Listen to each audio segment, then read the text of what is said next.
Friends எல்லாம் எப்படி இருக்கீங்க? 100 கிராம் கடலைப்பருப்பு ஊற வச்சுக்கிறேன். 2 பச்சை மிளகாய் போட்டுக்கலாம். கொஞ்சம் இஞ்சி, கொஞ்சம் பூண்டு போட்டுக்கலாம். இது வந்து கோஸ் வந்து நம்ம அப்படி நீட்டாக கட் பண்ணிக்கணும். அலசி வச்சுருக்கேன். என்ன பண்ணலான்னு காமிக்கிறேன்.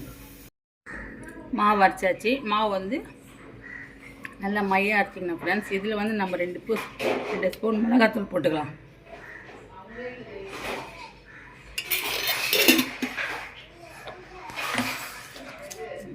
தேவையான அளவு உப்பு போட்டுக்கலாம். உப்பு தேவையான அளவு நம்ம போட்டுக்கலாம். போட்டுக்கினே பஜ்ஜிக்கு நம்ம போடுறோம்ல பஜ்ஜி மாவு, அந்த மாதிரி பண்ணிக்கலாம்.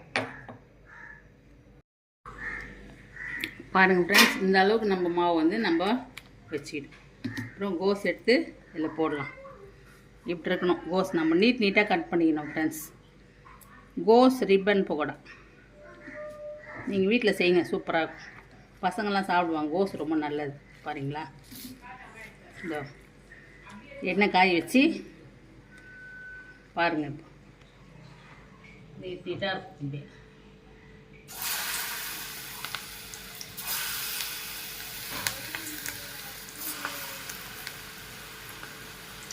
கோஸ் நல்லது உடம்புக்கு. எப்படி செஞ்சு பாருங்கள், சூப்பராக இருக்கும்.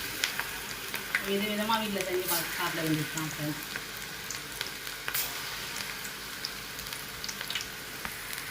கொஞ்சம் சிம்மில் வச்சிங்க, நேற்று பேஸ்ட்டு அப்படியே போட வேண்டியதுதான்.